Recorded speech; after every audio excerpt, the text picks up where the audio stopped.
What's up, everybody? Welcome to the Pick Six Podcast, CBS Sports Daily NFL Podcast. I'm Brinson. I'm your host. It is, depending on when you are listening or watching, either Sunday, November 21st or Monday, November 22nd. We are in YouTube right now, live on YouTube. Subscribe. If you're watching on YouTube, hit the like button. Subscribe. Hit the alert button. If we get to a certain number of likes on this video, we will give away a Brinson Sucks hat. Hang out in the chat. Let us know if you have questions, comments, anything else about this, about the games in Week 11. This is the Week 11 recap show. Of course, joining me to break all down the entire week. He said barely able to structure sentences. Wilson and John Breech. What's up, boys? Hey. Brinson, just be forewarned. Passive-aggressive Breech is back. His team wins a game against a terrible football team, and he couldn't wait to start flapping his gum because a Steelers team with 4 players and an 85-year-old quarterback lost to a Chargers team that stars our favorite player, Justin Herbert. So just be forewarned for this week, because Breech knows what happens next week, and we'll talk about this in a second. You mean the Bengals win by 3 touchdowns? Anyway, so you know what? I'm not going to rub in the fact that only one AFC North team lost and that the Steelers blew a lead in the final 2 minutes and that now they're gasping for their playoff lives. Brinson, you gave me that look. They were up by 3. We're going to talk about the game anyway. I don't care because the season ended today for some reason because the whole league got a COVID outbreak. The Bengals will be in the playoffs. I'm ready for this podcast.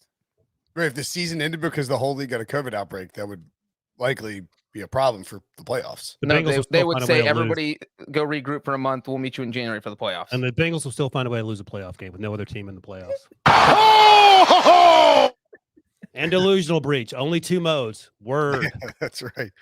The Steelers fall to the Chargers. With the Chargers beat the Steelers. What's wrong with me? My brain's broken tonight. Brinson had a stroke before the podcast. 41-37. A wild game. Justin Herbert almost had a 300-100 night. Instead, he finished 30 of 41 for 382 yards, 3 touchdowns, including 2 passing touchdowns to Austin Eckler, who also scored 2 more rushing touchdowns. And Herbert had 9 carries for 90 yards. He was just superb on a big stage in LA in a game that, really tested the mettle of the Chargers. And as they try to make a playoff push. They are the current 6th seed at 6-4, a half game back in the Chiefs now, who are in second place in the division. The Steelers fall to the 8th seed, 5-4-1 now. Najee Harris, 12 carries, 39 yards. Suffered a head injury on a nasty play that they should have gotten probably should have got a flag on. I thought Big Ben was pretty good in this game, all things considered, or real good maybe. The offensive line gave him some issues, and 28 of 44 for 273 and 3 touchdowns is not like a elite stat line, but I thought he was, Ryan, much better than maybe what we expected against a dangerous Chargers defense. This game ended up turning in the fourth quarter into a wild affair with a back and forth scoring. We saw the Chargers, they had this lead. It looked like it was over. Steelers come back down, punch one in, or block a kick, score. Then Anyway, what did you think of the ending and Big Ben's performance, I guess, instead of me recapping the whole thing?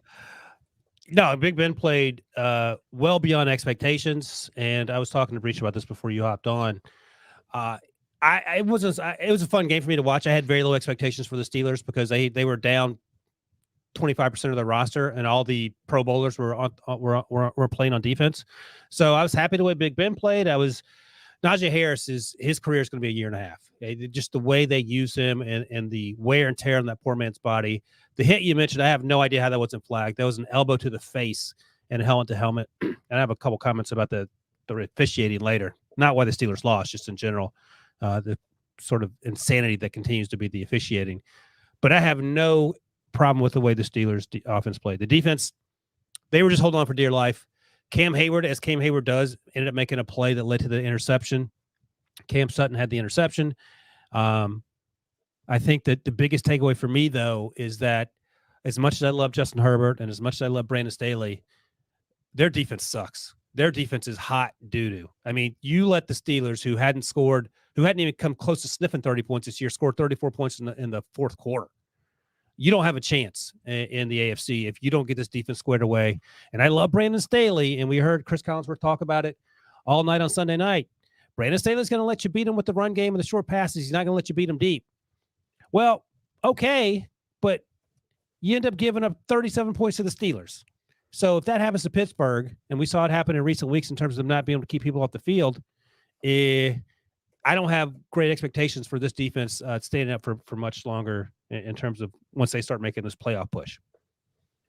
Yeah, I mean, that was definitely as concerning as a win can be, because you're going into the fourth quarter, you're up 27-10, and I'm sure Wilson, this is also what we talked about before the podcast, it just felt like the Chargers were on their way to a blowout win. And, you know, the Steelers, like you said, minus so many people, the plucky Steelers just kept making these huge plays. And those, you know, the Chargers chargered. Like, the Chargers are famous for charging. It doesn't matter if Phillip Rivers is quarterback. It doesn't matter who their quarterback is. I mean, a blocked punt, the batted ball by Cam Hayward that got intercepted. I mean, just these crazy things kept happening. And I think you make a good point that, look, you can say we're going to give people the dink and dunks and let them run on us and not beat us with the big play.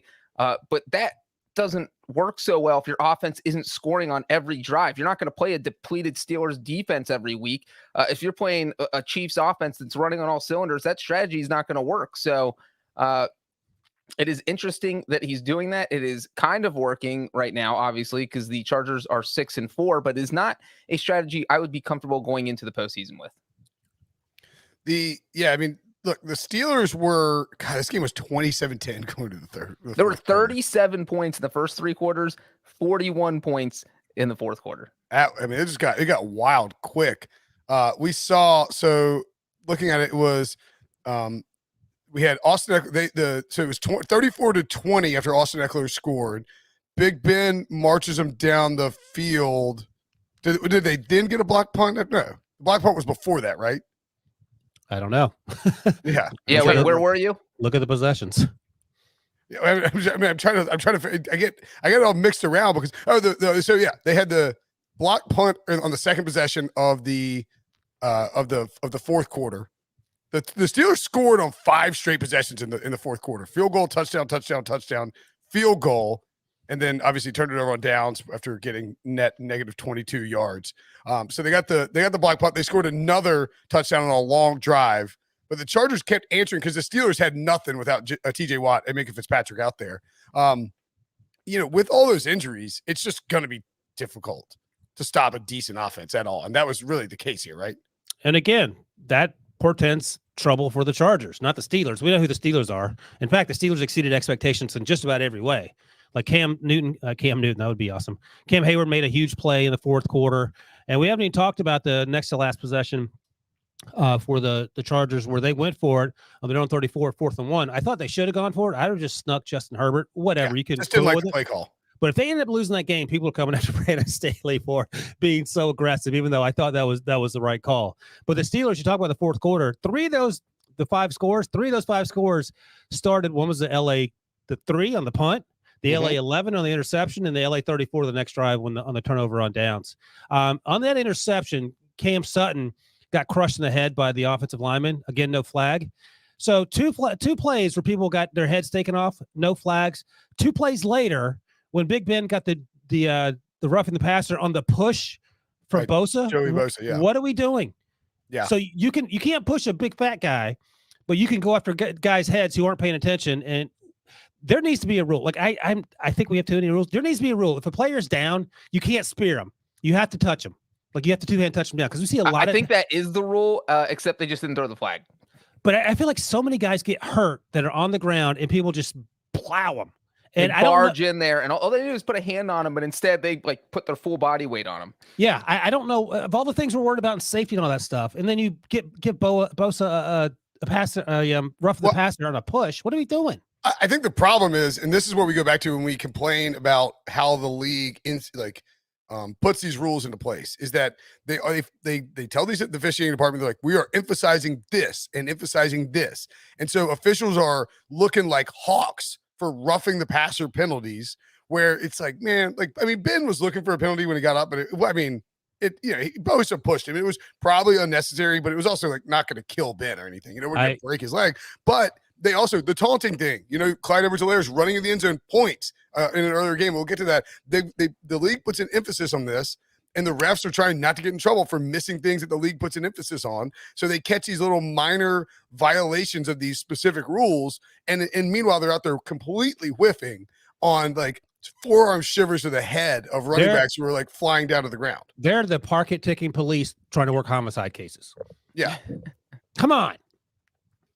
But anyway, Staley would have had to answer some questions if they had not won that football game. Well, definitely. I mean, another part of that was on the series where they blocked the punt, and that's where they were up 27-13. That was the first they handed it off on the first two plays on first down and second down. It was like, what are they doing? They're trying to run out the clock because they're up 27-13. They'd been just throwing all over Pittsburgh all night. And that is why they ended up going out there for the first punt that they didn't even get off. So they technically did not have any punts on the night. And that was where his bad decision-making kind of started that let the Steelers back in the game. I will say this. They had the original punt and they were offsetting penalties. So they had to replay the fourth down. So there's not the illegal formation, it's just they're just punting, and then maybe the Steelers don't even find a way to get back in that game because they were having at times trouble moving the ball. Although I thought the Ben played well, and I thought we saw really nice games from Deontay Johnson and from Chase Claypool. Pat Frymuth caught a touchdown as well. Claypool had 5 catches, 93 yards, no score. Eric Ebron managed to find the end zone, and Deontay Johnson seven catches on 13 targets.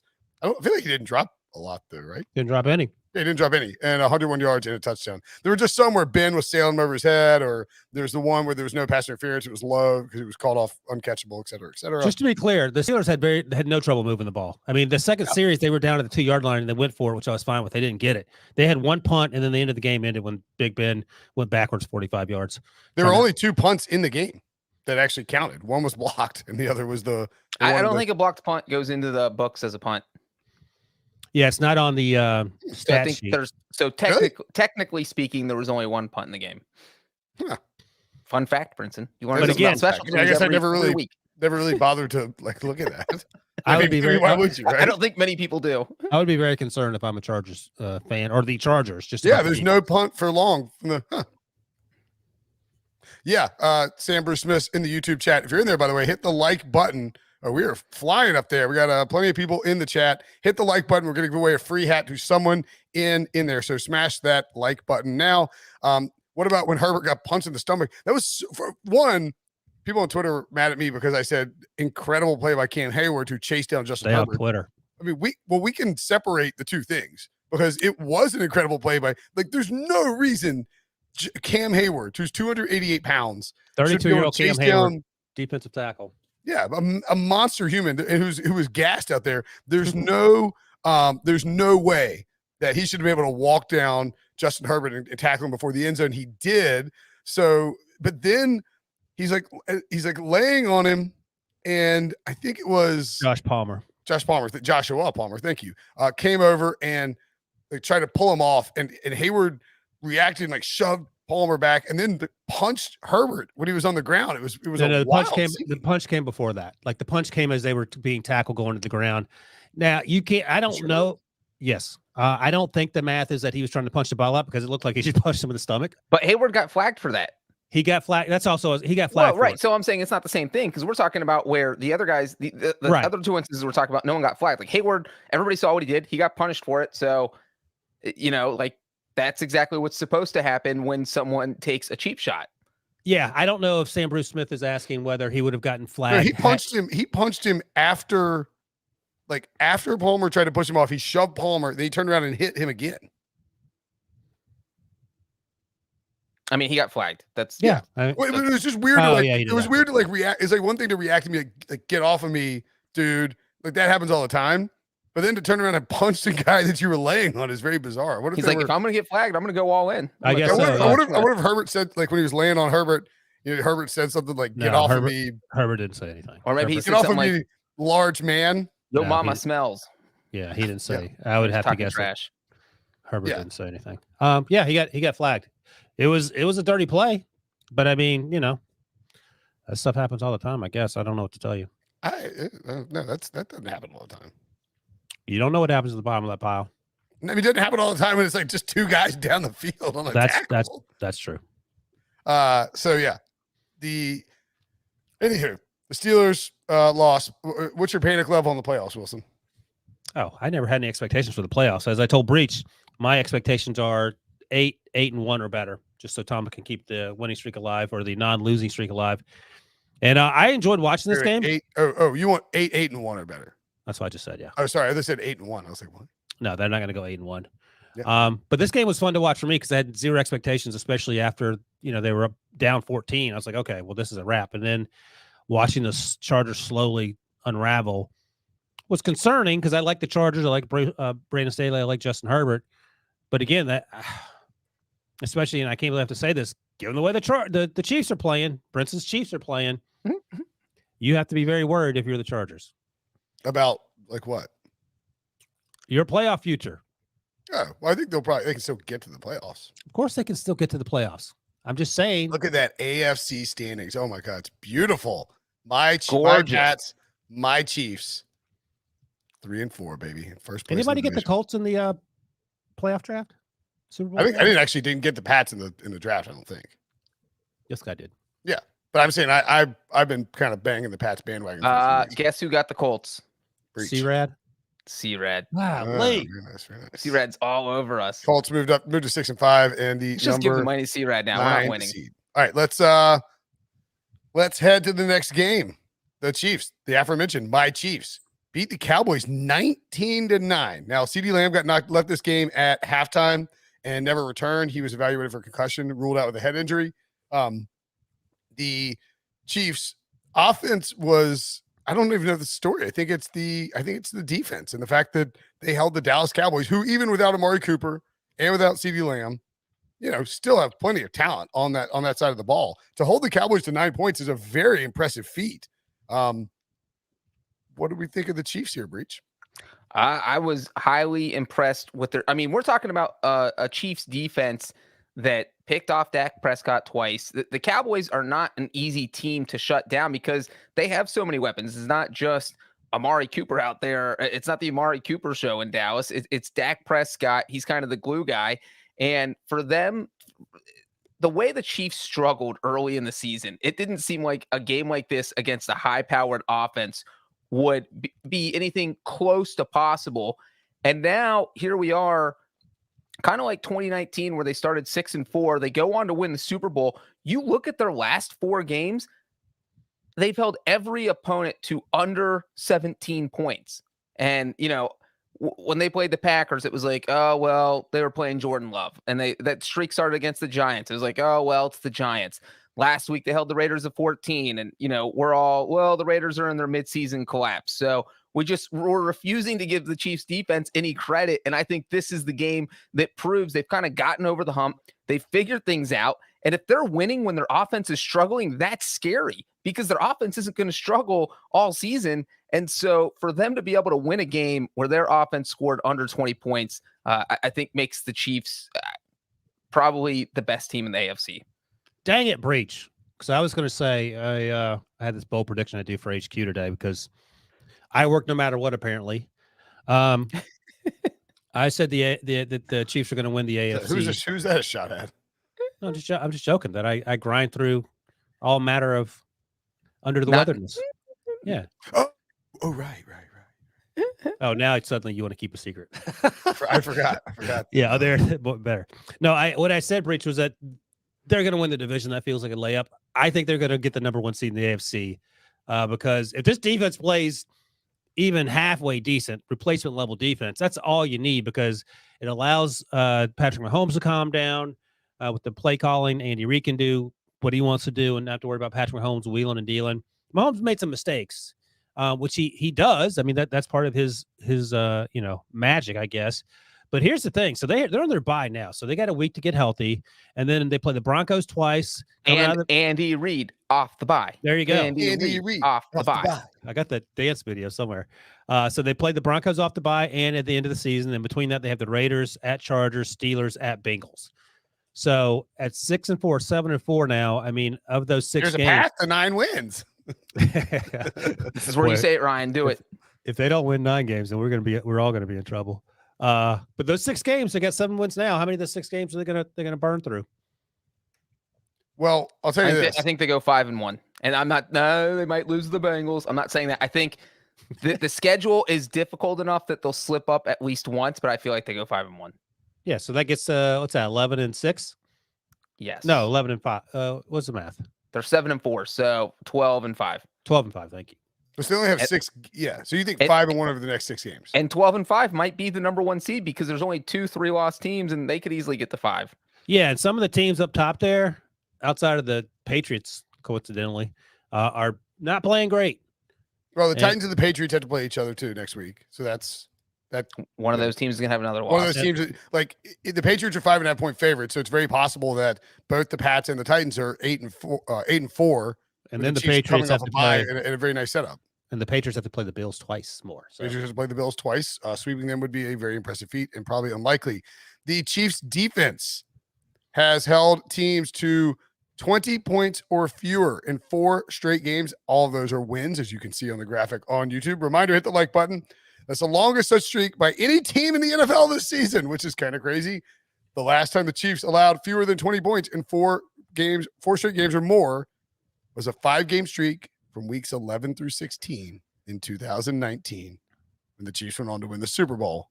And they stole the number 2 seed, obviously got a bye, and then proceeded to win out because the defense played so well. I mean, it was a big factor. The Cowboys had not scored. That was the lowest scoring output by the Cowboys since week 8 of 2020.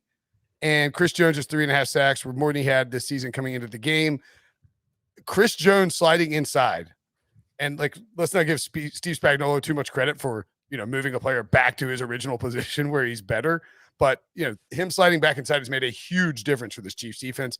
Melvin Ingram looking pretty good. Really nice addition. He was good in Pittsburgh. He just wasn't getting enough playing time. So they gave up a 6th-round pick, the Chiefs did, to get him, which is going to end up being a steal. By the way, if you want to prolong your career, sign a 1 or 2 year deal with the Steelers in the offseason, then demand to be traded. And typically you'll go to a team that goes to the Super Bowl. That's happened.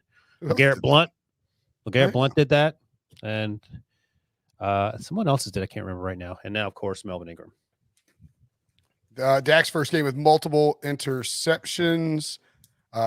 Right, Patrick Mahomes, by the way, no passing touchdowns. This was one where, so Clyde Edwards-Helaire had the original, the first rushing. Did he score first? No, Travis Kelce rushed one in from a Wildcat, and then Clyde Edwards-Helaire rushed in on the second one. And just real quickly on the Clyde Edwards-Helaire thing, he runs in and he points as he's running into the end zone, and he's flagged for taunting.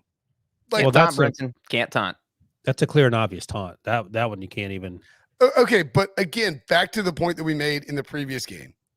What are we doing? Why can you spear people in the head and not get flagged? And if you wag your finger, you get flagged 15 yards. Well, I will say this. The Chiefs gave 0 craps because they were all celebrating on the sidelines with Clyde Edwards-Helaire, including, I think, the offensive coordinator, which I found hilarious. What's his name? Eric Bieniemy. I think that was Eric Bieniemy over there. I want to call him out if it wasn't him.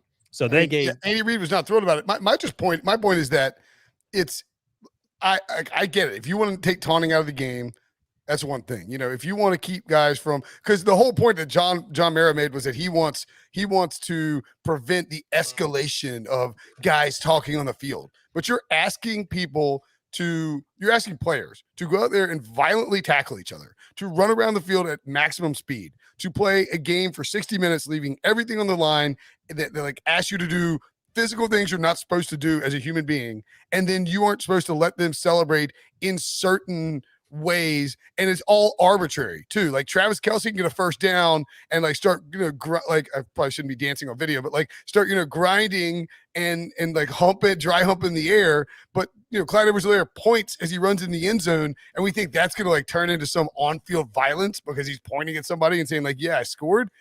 These guys are we treat it as, we see 1 billion football plays a day. So we don't treat these plays the way that in the same way that these guys treat these plays, where it's this is your job, and you're going out there and this is a huge, huge moment. You run in the end zone, you score, celebrate it. You don't want somebody to point a finger at you, stop them from scoring. I would encourage you. I disagree with nothing you just said, other than quit saying this is John Mara. There are coaches who are on the committee that enforce these rules, including Mike Tomlin and Matt Nagy. If you had to pick a wet blanket who would come up with a taunting rule, Matt Nagy would be the top of the list. So that's part of the issue. Again, I don't understand what the connection is, the correlation is between pointing at someone like Clyde Edwards-Helaire did, or doing the peace sign like Cheetah used to do, or even like Antoine Winfield did as retribution, how that escalates into people stabbing each other on the field, or like the last Boy Scout, someone getting shot during the middle of a game. I don't know what the math is. That's not taunting, though. That might be a felony, but it's not taunting. Wouldn't get flagged.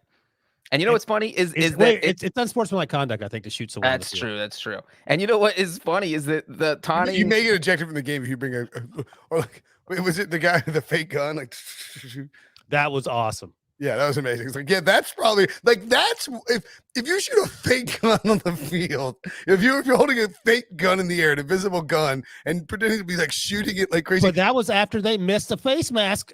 He flipped out.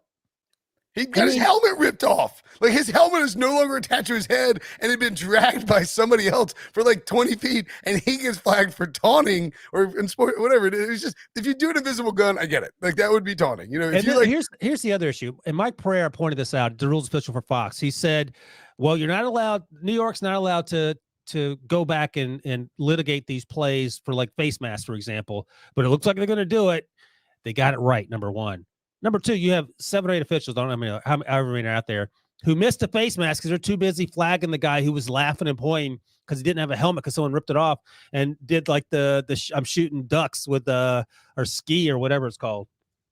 I didn't even know what the exact point of the gun was. He's like shooting it straight up. Like it's very anyway. Taunt Brinson, fade Breech, follow Wilson. Ouch. What? Smash that like button. Let's talk about the Colts and the Bills. Scorigami for the 1070th time. Wait. Are we worried about the Cowboys at all? Or are we okay? Oh yeah, sorry, we're talking about the Cowboys. Brinson just trying to dip over America's team. My God, is it because you didn't take him in the Super Bowl draft pool? Now you don't want to talk about him? I was trying to move the podcast. That's on me. That's on me. Yeah, sorry, I follow what Diva says. It's more fun if you blame Brinson. I will say, all over the Cowboys. Looking at the Cowboys' schedule, I don't worry about them at all. They're going to the playoffs. All right, Debo might have some words about that later. All right, that doesn't mean the Eagles can't still make it. The Eagles can still make it. Moving on. I don't know. There's a path. What are they, 2.5? Yeah, I mean they're probably fine.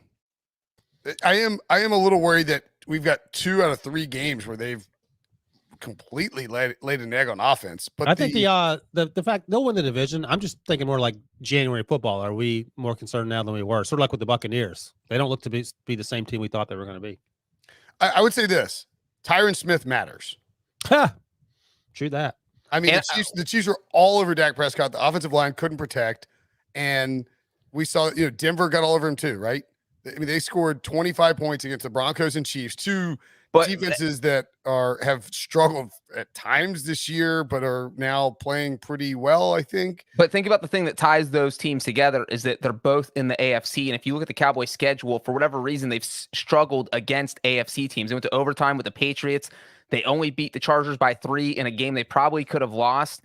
And so I think it's, you see that sometimes with opposite conference teams where you only see, this opponent once every 4 years, and it's Mike McCarthy. So I don't think this is a crazy theory that maybe they're just bad against AFC teams right now because every game they've played against an AFC team has either been close or they've lost it. But wasn't Jason Garrett also like mostly good against division rivals and not anyone else? That sounds right. Doesn't sound like him. No, what a bizarre Mike McCarthy theory. But if they do struggle against AFC teams, who do they play on Thanksgiving? Breech might be onto something here. The Las Vegas Raiders. Breech is not onto anything. He's on something. Yeah, he's on some things. By the way, Wilson, the Cowboys are 7-point favorites at home. 7.5-point favorites. Now down to 7, I think, against the Raiders. What do you think about that matchup? Golly, I don't even like it. Amari Cooper and CeeDee Lamb very unlikely to play. Right. Derek Carr is very angry based on his post-game comments. He's tired of losing to crappy teams like the Bengals. So I got some bad news for him. It ain't going to get any easier in Dallas. Oh boy. I think the Cowboys come out with something to prove. Ooh, all right. We have seen him bounce back, but it's an AFC team, as Breech points out, with no real mathematical backup there. Colts 41, Bills 15. Another. I mean, it's wild seeing the Cowboys score 9 and the Bills score 15 points. those two teams, I believe, as pointed out by our helpful research department, the number one scoring offense, the Cowboys, was held to 9 points. The number two scoring offense, Buffalo, was held to 15 points. Or just wild to see that sort of like situation unfold. Jonathan Taylor, 20-1 to win the MVP. He had 32 carries, 185 yards, 5 touchdowns, and set the franchise record for touchdowns in the game. 4 rushing, 1 receiving, 8 straight game with a rushing touchdown. Second longest streak in Colts history. I'm going to assume that Edgerrin James is above him on that list. And then now most consecutive games with 100+ scrimmage yards and a rush touchdown. Yes. Taylor is tied with LT and Lydell Mitchell for number 1. LT, of course, in that magical 2006 season. It's also his second career game with a rush TD and receiving touchdown. He has 15 touchdowns, the most in the NFL. Are the Colts streaking their way to the playoffs, Wilson? Yeah, I think Breech mentioned them a second ago. And look, you can say, well, the 3 biggest rushing games prior to Sunday for Jonathan Taylor were against the Jaguars, against the Jets, against the Texans. So who gives a crap? This is against the Bills. And the Bills defense ain't no joke. In Buffalo, in crappy weather. So you knew they're going to lean on the running game. You knew Jonathan Taylor's going to run the ball. Quentin Nelson went out with a lower body injury. I think he may have banged up the ankle that gave him issues in the preseason. Didn't matter. And I actually watched the first episode of In-Season Hard Knocks with the Colts. Oh, yeah. How was it? Good. It was interesting. And the running backs coach was talking to Chris Ballard, the GM, talking about how blown away he was with how good Jonathan Taylor is. And he sees Jonathan Taylor every day for a year and a half now. So if he's blown away, I think we should all be blown away. And that was just brought to bear against the Bills team that does not look good on defense. And by the way, I don't know if you mentioned this, a pass reception touchdown too for Jonathan Taylor, so 5 total. And good old Josh Allen. I got some concerns about Josh Allen. Josh Allen doesn't look like last year's Josh Allen, and he's been sort of replacement level, and we haven't really talked about it. And if he's replacement level, this team is not a good football team. And they've had the last 3 weeks have been weird for a lot of good football teams. But some teams have come out on top, and like the Patriots, for example, and some teams like the Titans and more recently the Bills, there's some issues. And as we said after Thursday night, if I'm Buffalo, I'm concerned about the Patriots. I'm way more concerned now than I was 2 days ago. Yeah. By the way, we're pulling up MVP odds. 2 points on that. 1, do we think Josh Allen at 6-1 carries any value? And then maybe more importantly, 2, for my selfish purposes, in a game we already talked about, Patrick Mahomes 8-1. Yeah. I didn't actually bet it, but I told everyone to. I hope you did. Well, I mean, neither of those guys helped their cause today. The Bills game was weird because they were down 24-7 at the half, even though they didn't punt the entire first half. It was they're just kind of like falling all over themselves. I mean, the interception on their first possession, the Indianapolis immediately turns into a touchdown. So now you're down 14-0. Later in the first half, they fumbled it. The Colts immediately turned that into a touchdown. Now you're down 24-7. And then Tyler Bass off the upright on a 57-yard field goal to end the half and misses. So, I mean, it's not like you can blame him for that, but it was just weird how everything kind of happened. The other thing about the Colts is that you remember how the Broncos started 3-0 and we're like, they're probably not for real because of who they beat. That's how I felt about the Colts going into this game, because they were 5-5, but you look at their 5 wins, it was against the Jets, the Texans, the Jacksonville, and San Francisco. So like, and back when San Francisco was bad a few weeks ago before they figured out they need to run the ball on every play. So you're talking about these wins that you just never got a good idea of how good the Colts could be. And then they come in here and just destroy Buffalo. So, you can say if the Bills aren't as good as we thought, because Josh Allen's playing replacement level, so that the Colts are still kind of an unknown. But any team that plays good defense and can run the ball can be good in January. And here's a fun fact for you guys. The Colts are 6-0 this season when they rush for 125 yards or more, and they are 0-5 when they rush for under 125 yards. And by the way, we're not even talking about Carson Wentz because he was 11 for 20 for 106. Didn't have to do a whole bunch. And that's sort of the point. But he did make an amazing 12-yard run on a 3rd and 10 where he should have been sacked. He had like 3 guys on him. He Houdini'd out of it.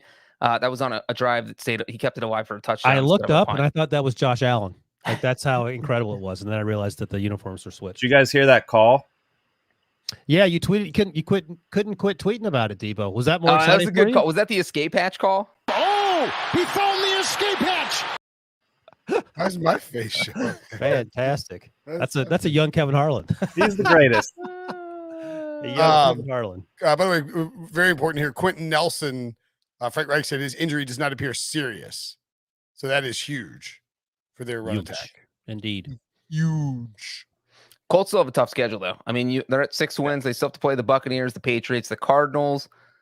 Those are 3 very tough games over their final 6. Well, so the Steelers, Colts, Browns, Raiders, and Broncos would all be in or tied to be in the playoffs in the NFC, and they are all out of the playoffs in the AFC. That's sad. Yes. Side note. The Bills have, over their last 4 games, enough of a couple red flags where you have to be worried. Sorry, dude, I skipped to the, but yeah, I mean, the Colts, Tampa, at Houston, you have to think that they get to their week 14 bye sitting at 7-6, right? I mean, that would be really surprising if they lost both of those, or I mean, maybe they split them the other way, but it'd be pretty surprising if they lost both, right? right. So you figure, I mean, I'm going to pick the Patriots to beat them right now as it stands. At the Cardinals is a tough matchup, and then they could. I would probably pick them to go 3-3 the rest of the way. So the question is, can they one of two things? Can they win? Can they steal one of those other games? And maybe it's the game against the Pats. I feel like the game against the Buccaneers seems like the easier out of the Bucks, Patriots, and Cardinals. You can't run against the Bucks though. I mean, before today, you couldn't run against the Bills. Right. No, I mean, the Bucks are like a straight up run funnel. Yeah, I don't know. Bills were giving up under 90 yards a game. Yeah, on the ground. I wouldn't be surprised. You got to get 10 wins, so you're gonna have to make some magic happen. But they've been red hot. And by the way, you could end up winning the division, given the way that the team atop of the division is currently playing. That would be unfortunate for my financial stake in the Tennessee Titans. Well, and Wilson mentioned how bad Wentz, or that we're not talking about because he didn't really do anything. But imagine when he does just do a little bit, like so. Imagine what if he doesn't do anything? Well, then they need Jonathan Taylor to go off for 185 yards and 4 touchdowns every week if he doesn't do anything. But if he throws for 200 yards and goes 15-20 instead, that gives him a chance against a team like the Buccaneers. And the Buccaneers aren't playing that well. I mean, the Buccaneers are basically the NFC version of the Bills. Buccaneers have not won a game this month. Yeah, it's not like they're a year ago. This team is. I mean, the Bills lost to the Titans going to the bye. Came out and I know they covered against Miami, but they definitely shouldn't have. They won that game by 500 points, didn't they? No, it was 26-11 versus Miami. You're thinking of the Jets, and they had a late garbage touchdown to cover. They lose 6. They score 6 points against the Jaguars and lose on the road. Boy. Blow out the Jets on the road, and then they get blown out at home against the Colts. In their first home game of the month, in like almost a month. What a weird Jekyll and Hyde team this is. Their other loss, they lost to the Steelers in week 1. I mean, like, what a bizarre season. And their 4 wins going into that Tennessee loss are Miami, Washington, Houston, and then at Kansas City in a game that they basically laid it all on the line for on Sunday Night Football to try and prove they could take down the Chiefs. It's concerning. They're at New England, at New Orleans on Thursday night, on Thanksgiving night. Pats at home, at Tampa, Carolina at home, at New England, Atlanta, the Jets. I mean, they got probably 3 guaranteed wins left on the schedule. But I'm starting to sweat this over-under that I got at 10.5. Yeah, I was gonna. That's funny. Before you said that, when you said they had 3 guaranteed wins, I was about to say I think they get to 10. I think they're comfortably at 10, and then you throw out your 10.5. They're gonna have to steal one. They're gonna have to not get swept by the Patriots, which is funny because 2 weeks ago, before that Jacksonville game, we wouldn't even be talking about the possibility of New England sweeping Buffalo, and now it doesn't seem that crazy. And then you have Tampa there, and man, the Bills are in a free fall. I think what you're saying. Look, they go to New Orleans and smoke the Saints, and all of a sudden we're like, all right, maybe they're back on track. You split with the Pats. So the key, you need to win on Thanksgiving. They're 4.5-point favorites. Split with the Pats, beat the Panthers, Falcons, and Jets, and we get to that 11 wins. And Brinson cashes out and uses that money to buy more Brinson Sucks hats to give away for the podcast. Absolutely. Which you can win if you hit the like button on this like. podcast. We're getting close to being able to give away a hat. Smash the like button. Smash. We're going to head to a break. And when we come back, Breech will tell you what. I don't know. I was going to do a Bengals joke. We're taking a break. See you in a second. Texans 22, Titans 13. What the hell is the deal with the Titans? They have lost to the Jets and the Texans. They outgained the Texans 420 yards to 190 yards on Sunday and lost. Entering Sunday, teams, I assume this is all time. Teams were, when one team outgained another team by 230 plus yards, they were 313 and 28. Like you win that. You win when you outgain somebody by 230 yards, you win that game almost all the time. Can I ask a question? Yeah. What's the math say when the turnover differential is 0-5? Probably not as good. Because I think that was the great equalizer in this dog doo-doo of a game. Yeah, again, terrible weather in Nashville. What's going on in Nashville, Breech? I'll tell you that somebody here forsaken God, because we have just been having the apocalypse in Nashville. It literally rained all afternoon. I thought my cable was going to go out. I thought my house was going to flood. It was like Noah's Ark level pouring down rain. Starting about 11:30 and just nonstop till about 5:30. So literally while the Titans game was going on, it did not rain this morning. It did not rain tonight. It was just right afternoon when the Titans were playing. And you know what? This game was interesting because, first of all, the Texans, we mentioned their 190 yards. That was the fewest yards by a winning team in the NFL this year. Before this week, the honor was held by the Titans, who had 194 when they beat the Rams.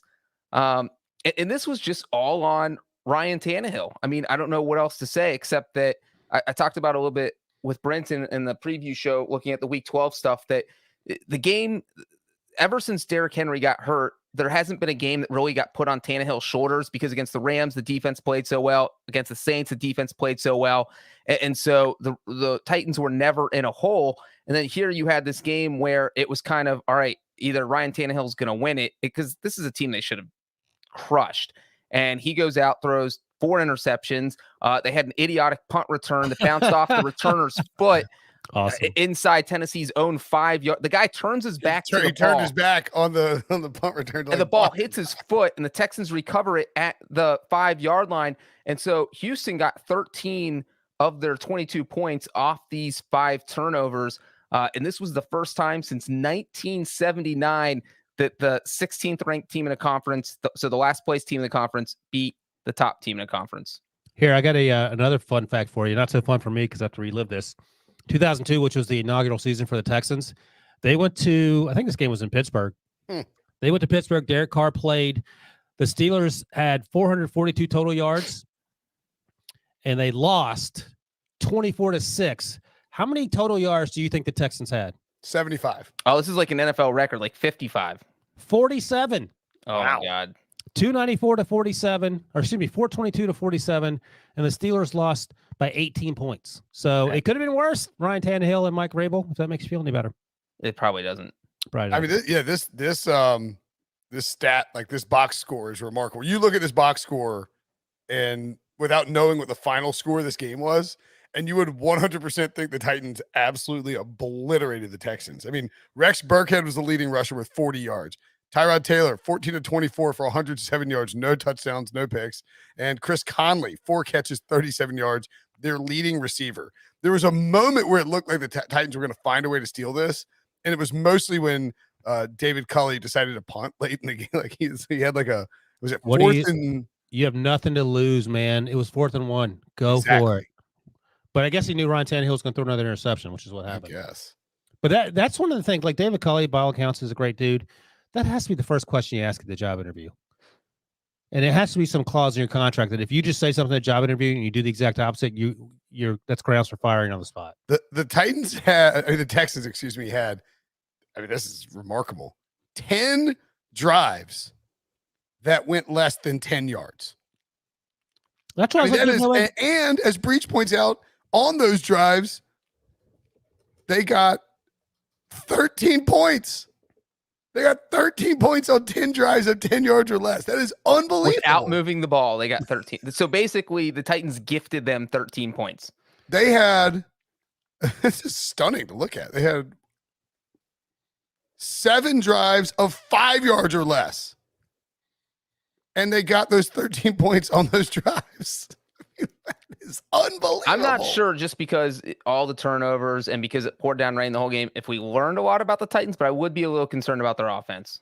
I will just say this, and looking back at that Steelers-Texans game from 2002, the Texans had 10 drives other than the half. The first 10 drives ended in punt. They had the final one in the field goal. They had 2 pick sixes by Aaron Glenn. So, history repeating itself, basically. The Steelers had 5 turnovers in that game. And again, if it makes the Texans feel the Titans feel any better, the Steelers went to the playoffs that year. But no one had a lot of hope in them, and I don't know how you can have a lot of hope in the Titans. Yeah, you need Derrick Henry to come back, like right now. Yeah, their run game's disappeared, and Ryan Tannehill, they just can't. They don't really have the weapons to be this pass-heavy offense that they sort of need to be. It's a tough spot. Oh, look, also, and I'm not trying to brag about my picks or anything because I went 7-7. One game better than Ryan Wilson. But this is a clear trap. The podcast leader today was me, by the way. Just so everyone knows, 8-6 against the spread. Owned you guys. Just so we're clear, I'm still a sharp against the spread, and I'm still leading you goobers and everyone else at CBS straight up. So by 1, Wilson. I'm coming for you. Suck it. I have Breech and Prisco. I have JLC in my sight. And the only reason I'm beating you guys is because I split the Chargers Steelers. I got the Chargers win with the Steelers cover. Breech is talking about beating us. He was in first place straight up for weeks. Now he's talking about he's catching us. You're going the wrong way. I'm the Minnesota Vikings at picks, man. I get the lead. I fall behind. I get the lead. I fall behind. Eventually I win. Okay. Maybe. So I don't know if I'd be bragging about being the Vikings. So what do we think? With this win, we'll call it a loss actually for the Texans. The Texans now only have the number 4 seed in the draft. What are you doing, Houston? Oh, that's good. I think what happens is you push yourself down. You try to get to like the 8th or 9th seed, and that way you can draft a quarterback and not overdraft one. Oh, you don't have to draft Sam Howell at 2 or whatever. Yeah, hopefully you don't draft Sam Howell at all. But yeah, that's right. Okay, maybe Sam Howell's not that bad.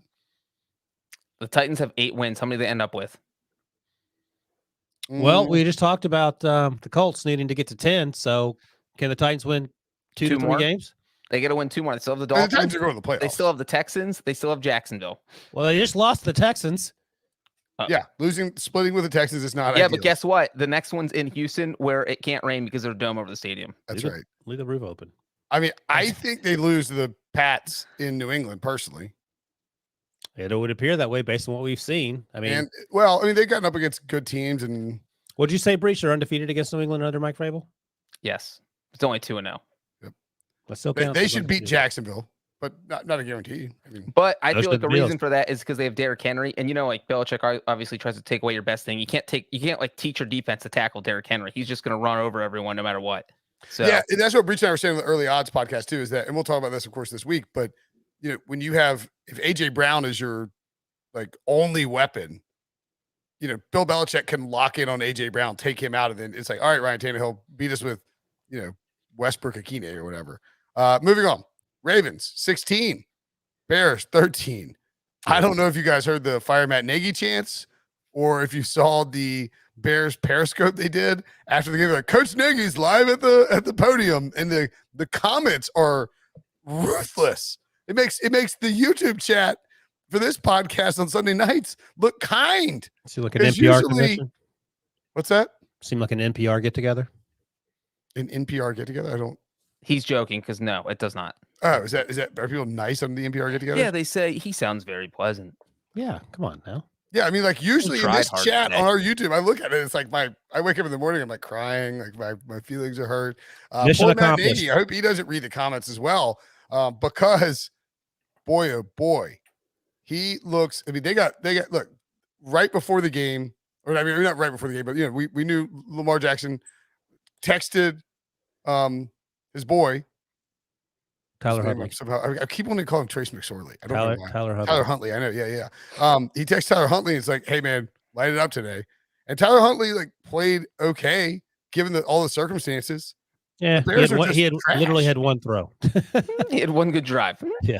No, he Just played terrible. okay given the circumstances. That's a decent defense. Not All really. right, should the Bears fire Matt Nagy? Let me ask you that.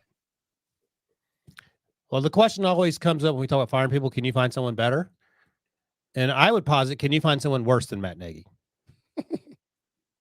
I thought it was rhetorical. I mean, Freddie Matt Kitchens- Patricia? has he gotten the most out of this team? No. Has he come close to getting the most out of this team? And you could argue about injuries and, Khalil. He got the most out of Andy Dalton today. By the way, man. final score: Baltimore 16, Chicago 13. Look, he's not the defensive coordinator. I know the defensive coordinator's a first-year guy, and so I don't know how much you can put on the defense and the lack of, and the injuries and all that. But at this point of the year, you can't make excuses about injuries. The Ravens didn't have Lamar Jackson, so ipso facto, to sort of paraphrase Michael Scott, I mean, dude, what are you doing? How's that last play? What's a worse loss without the quarterback? Seattle to Colt McCoy, or Chicago to Tyler Huntley? I think the one in Seattle is going to be a huge problem for Russ Wilson's future. But I would ask this question: what's the worst loss for Chicago? The Steelers loss where they got robbed by the refs, or this loss where they robbed themselves? Well, I mean, the crazy thing is they probably should have won both games if they had a competent coach.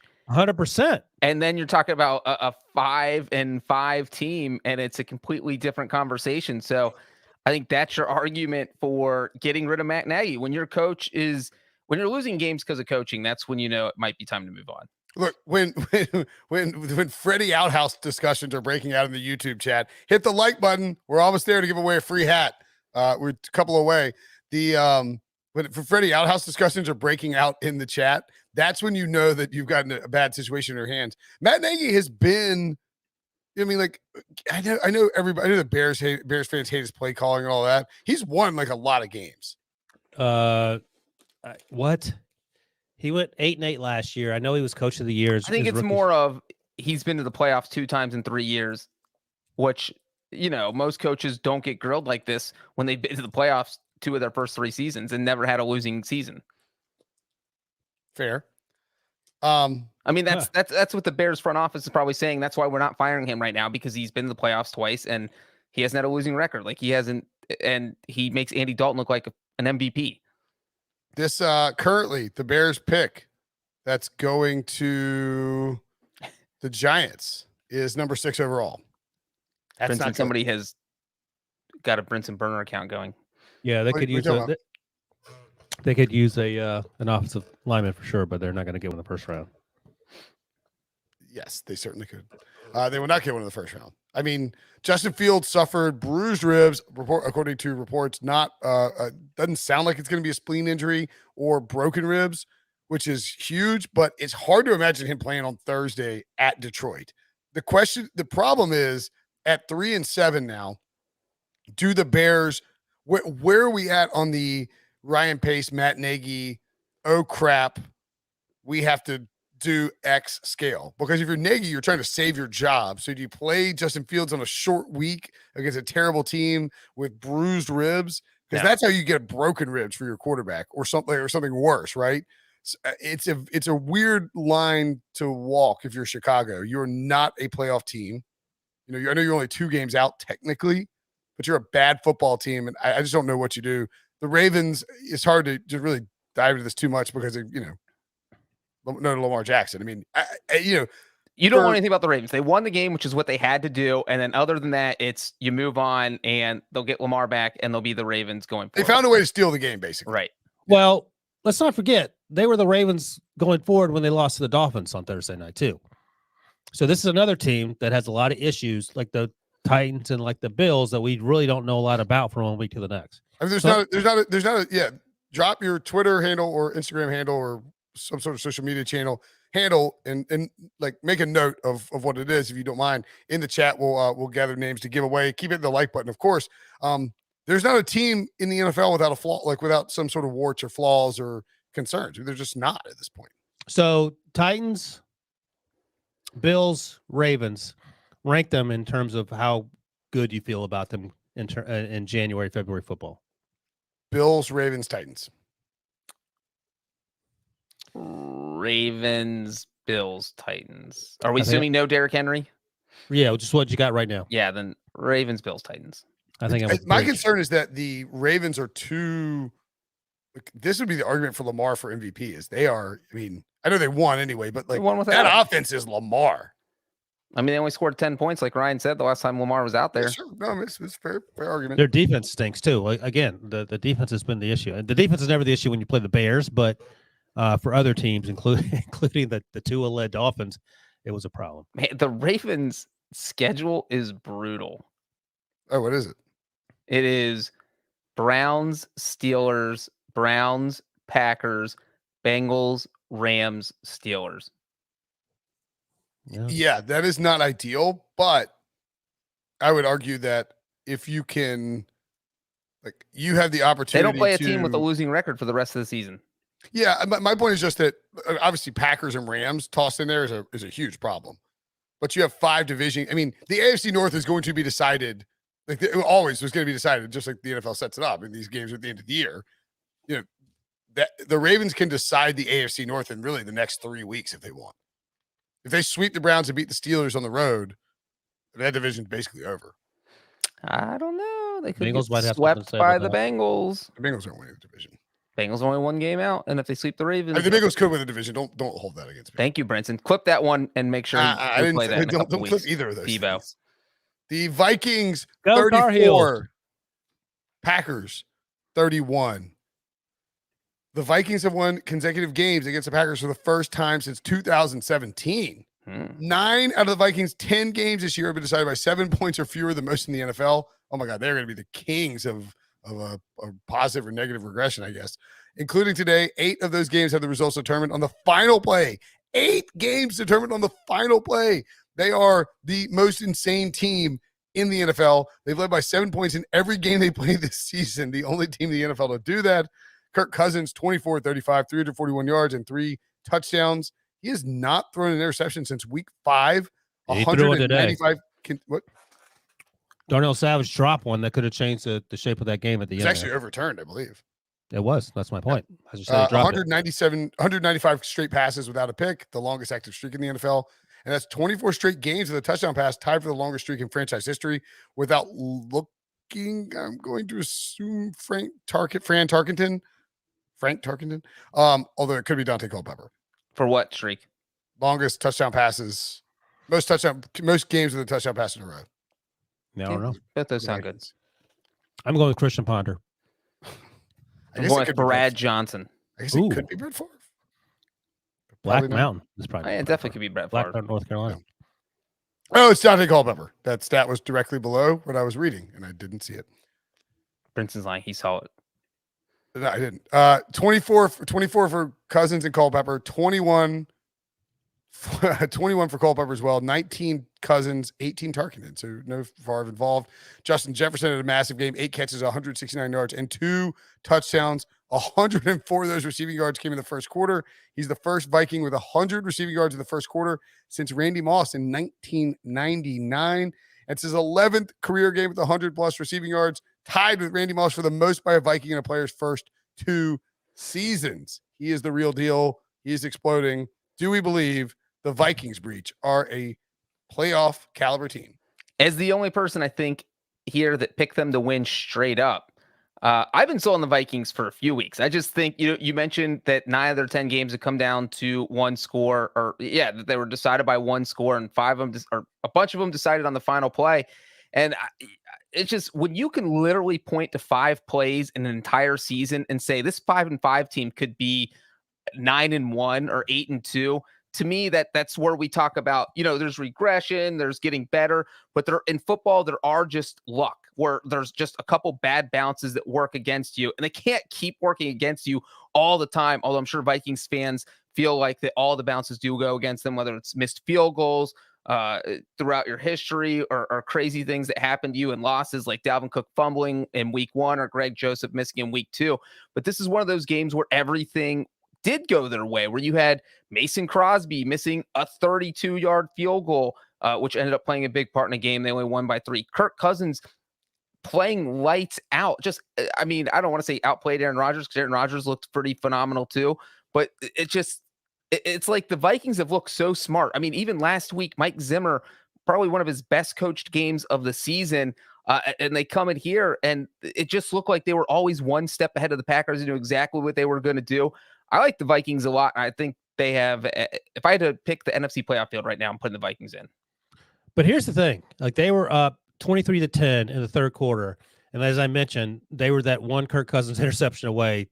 And Darnell Savage had it in his hand and just lost it when he went to the ground. And that game's over because the Packers had just scored. The Vikings were trying to drive. And I think it was the very first pass of the series was an interception down the right side.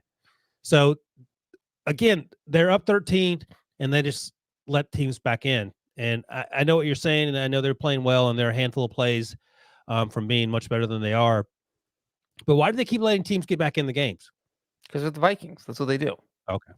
Well, I mean, that like I don't know if I buy. I mean, I guess I don't know if I buy the idea. It's like, well, they could 5 plays and this team is in first place in the NFC. I mean, if you read the stat, they've led by a touchdown in every single game this season. No other team has, and so that says something about. But those two stats combined, I don't think necessarily are like this team could be dangerous. It's almost like this team is going to screw it up in the playoffs. Is more right. Like I think it's more the second thing than the first thing. I mean, because they're the Vikings. They do that. They screw up a lot in the playoffs. And also playoff games always in prime time.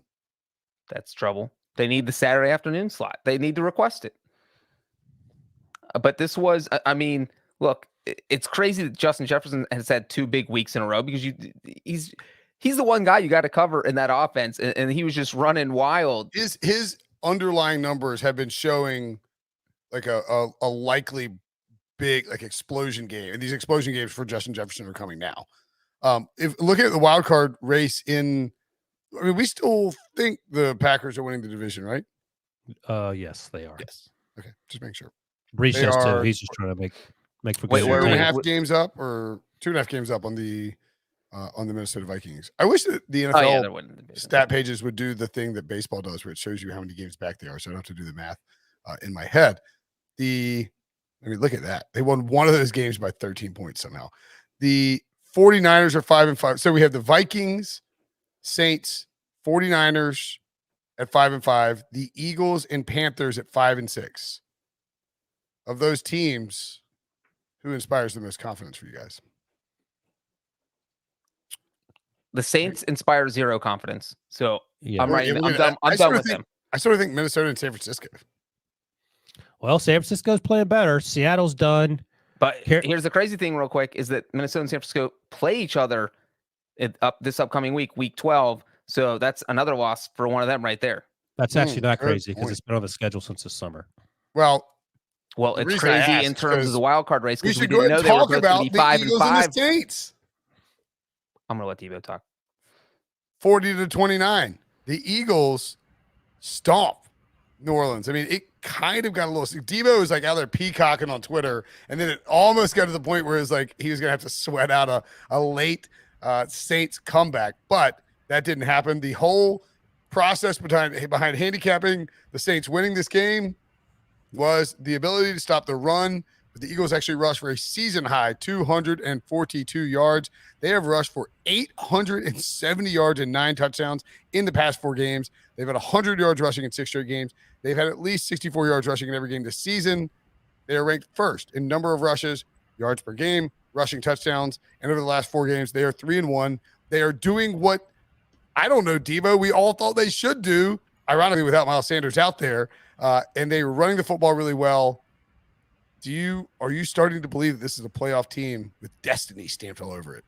I'm believing. I don't know how far destiny might take them, but I believe in at least a potential playoff berth. And I don't know why it took 7 weeks for that philosophy shift, but it happened. And I think the lesson here is patience. I had it with Jalen Hurts. You guys know that. I did not have it with Nick Sirianni, but it's a good lesson. Hurts was a rookie quarterback, essentially.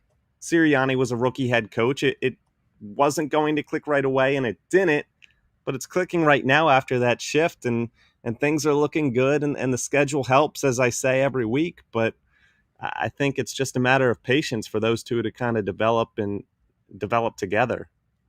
Debo, did you see the ESPN pregame with Kevin Hart? I saw some clips of it. Yeah, You should watch that. That was actually like Kevin Hart's oversaturated for me in much the same way Will Ferrell is. That was legit funny. I enjoyed that. What are you making that dumb face for? Don't. shocker. I will Ferrell a little bit higher on the comedic scale. That's not what I said. I said they're oversaturated. I see too much. Of it. I guess I don't really. Kevin Hart doesn't do anything for me. That's fine. I mean, looking at you and looking at Kevin Hart, I can figure out why. But he's a huge Eagles fan. Hey-o. No, he was funny. He was on with I was saying that in my head, and I was like, I know exactly. But yeah, I enjoyed watching that, even though I'm obviously not an Eagles fan. And I've also come around through no lack of Debo's persistence in terms of supporting Jalen Hurts. I like Jalen Hurts. Let's go. That's right. So I'm always betting Eagles now because they always seem to cover. And Jalen Hurts, I don't care if he rolls right, as long as defenses let him do it, because he's going to get 8 or 9 yards. He wins with his legs. And unlike just about every other quarterback, even though he takes some hits, he's so thick, it feels like he's less likely to get injured. So he's never. I think it would be a mistake for the Eagles to draft a quarterback early in this upcoming draft class, unless they just have some head over heels evaluation of a player. Yeah, you can't with the way he's playing right now in this draft class. And he's never going to be the type of guy that throws for 350 yards a game. And I don't think you want him to be. When he's throwing 20 to 25 times a game and he's running, I mean, this is my, I think, take of the week that I 100% believe in. I think already he's one of the 10 best running quarterbacks ever. What? You know how we say like Patrick Mahomes isn't a top 5 quarterback ever, but he's already one of the 5 best to play the position. So Jalen Hurts doesn't have the best accolades for running quarterbacks, but he's already one of the 10 best runners as a quarterback in NFL history. Dude, but I will tell you this. Like I don't know the history. He's going to have a top 5 rushing quarterback season in NFL history. Brinson's furiously looking it up. But I will tell you this, like during the draft process. Let me finish this. I have a list if you want to. There's another. Do you think he's better than Randall Cunningham? No. Okay. So do you have him 5 behind Mike Vick? I said Lamar top Jackson, 10. Cam Newton, Top and 10. Randall Cunningham? Top 10. I think you said top. Oh, did you say top 10 of all time? Yeah, I said top 10. Vic, Cam, Lamar, Randall, Russ, Steve Young, Fran Tarkenton, and then maybe you can throw on like Cordell Stewart. You can argue Kyler, even though I think Jalen's a better runner than Kyler. Yeah. Wait, what about Andy Dalton? Is this true that John Harbaugh is top 15 all-time rushing yards by quarterbacks? I guess so. If you're looking at that, Jim Harbaugh, not John Harbaugh. He's a better runner. Jim. I love Donovan McNabb, but Jalen Hurts. What about Steve Young? He mentioned him. Yes. Steve Young's on that list. He's better than McNabb. I think he's better than McNabb. Yeah. You might be onto something here. Look at that. You made. I just think he's an elite runner. Like I'm just so impressed with how and he's not the fastest guy on he's not Lamar speed, but just the way he runs, he's super impressive. Debo, I had is Terry Bradshaw top 25 all-time quarterback? He used to run a lot too. Debo, during the draft. There's some names on here you wouldn't expect to see. All right, just give me 10 seconds to tell Debo something, and then you can interrupt in a second. Sorry, I didn't take us down a different path than what Debo was trying to talk about. That doesn't mean you can continue to interrupt people. I do what I want. It's my podcast. By the way, Pete Prisco loses his Bears pick. He got +6, +1.5. Not taking it. Go ahead, Wilson. What are you talking about, the Bears pick? That's something. I'm just letting Debo know. Oh. No, during the draft process, when Jalen Hurts was coming out, I had a NFL offensive line coach tell me he was the best running back in the Big 12. And it wasn't a slight. He was just saying, after watching everyone, all the running backs and the quarterbacks, it wasn't even close. That's how good they thought he was. I was like, oh, that seems like a weird thing to say. But in retrospect, I remember you breaking it down like that because he didn't mean it as a knock. Like you're saying. It was very much meant in a positive light. And I imagine you would now agree with that, given that you were a huge Jalen Hurts supporter. Huge. The fan base wanted Denzel Mims with that second-round pick. Oh, my God. I wish we had Denzel Mims. Shut up. Oh, So, Debo, are you getting a Jalen Hurts or Devontae Smith jersey first? I don't know what I'll be asking for Christmas. Well, toss that Eagles schedule up on the board and let's see. Yeah, this schedule is insane for how undifficult it is. Oh, really? Difficult. I mean, because the Saints still have division games against tougher teams. The Eagles have the Giants twice. Obviously, have Dallas the final week of the season. Washington and the Jets. Washington twice and the Jets.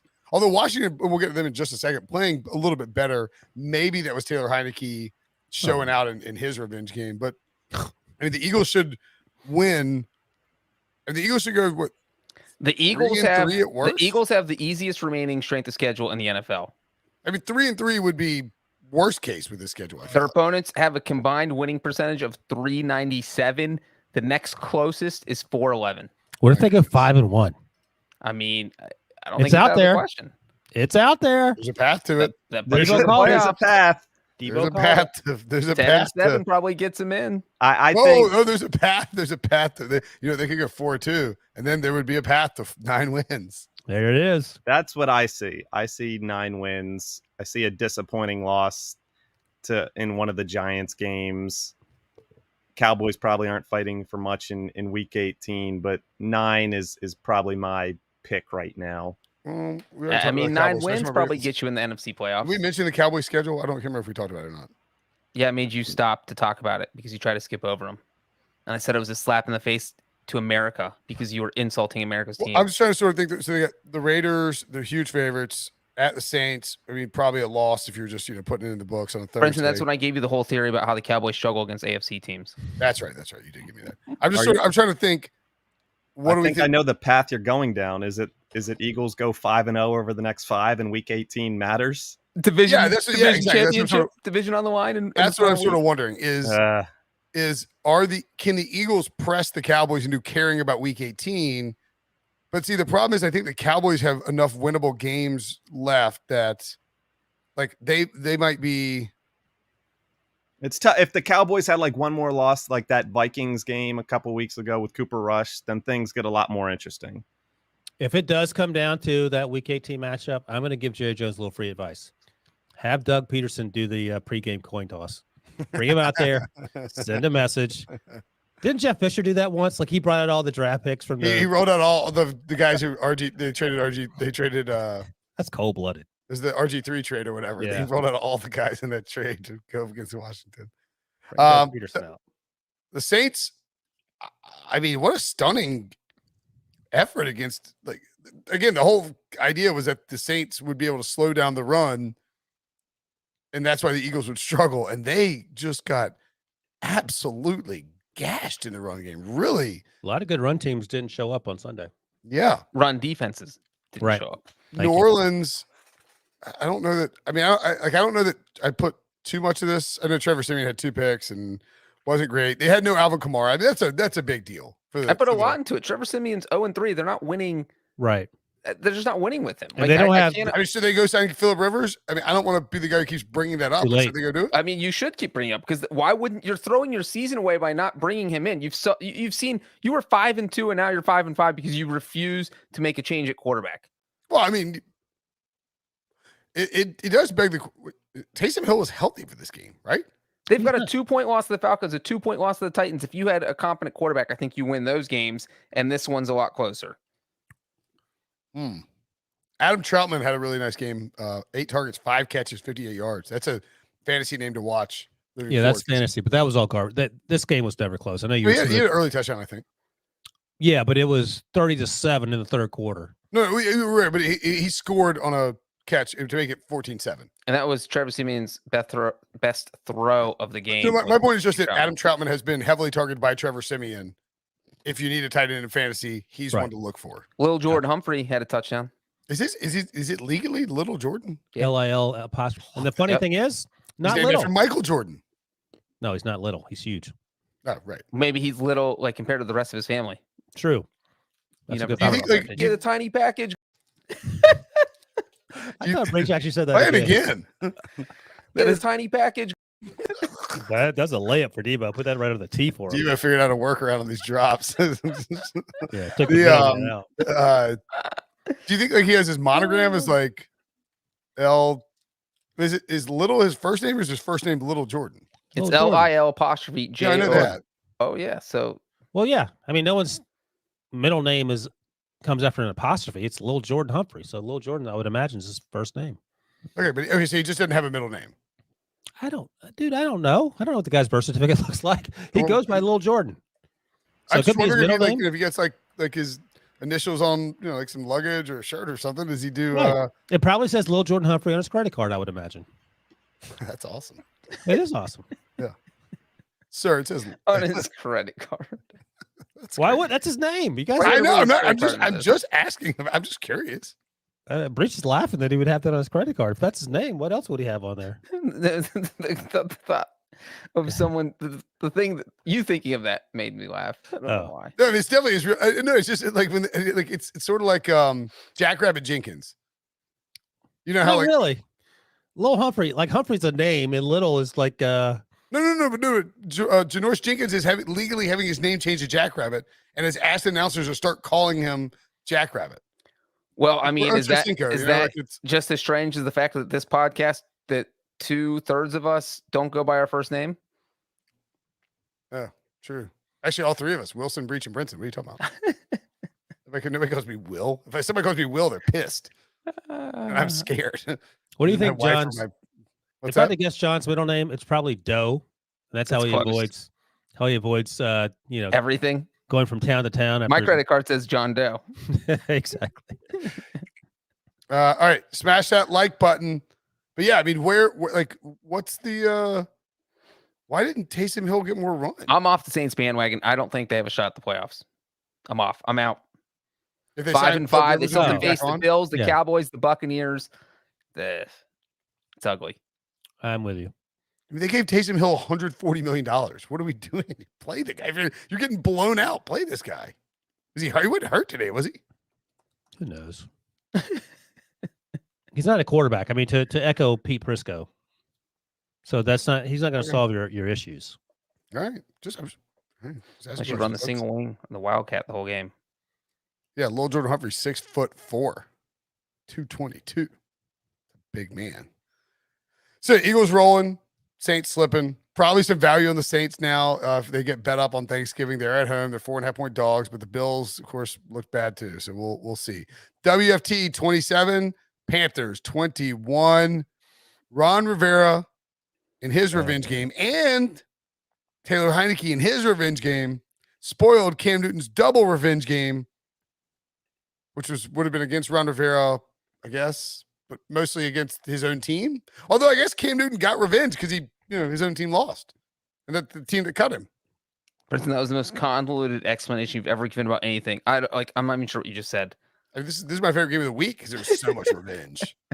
It was like an episode of Succession. Just Double revenge. at the walls. I'm out on the Cam Newton comeback thing. I was all sold on this. I switched my pick. What are you making faces for? He played terribly. I think he played that bad given the circumstances. He looked good on the first drive. So Does that count? did Adam Troutman. How did that work out for the Saints? No, I thought he was going to come in there and pick up where he left off last week, where he had the 2 touchdowns, 1 rush, 1 throw. He didn't make a lot of great throws. He had 1 rush and 2 throws, touchdowns. They lost. They lost to the football team. He was 21-27. He wasn't that bad. Okay. I wasn't impressed. I was expecting more. Oh. Washington's defense played really well in this game. And All right, well, how'd they Carolina's offensive lose? line is terrible. The Washington wins this game 27-6 if Sam Darnold's playing. That's how I look at it. I buy that. Okay. Cam was mean- escaping pressure and doing things with his legs that Sam Darnold can't do. Well, I guess Sam Darnold did lead the league in rushing touchdowns at one point. Christian McCaffrey was very much involved. I didn't think Cam played that poorly. I just thought the Panthers kind of played poorly, and the defense, didn't have a good day at the office. The defense. You just said the defense played well.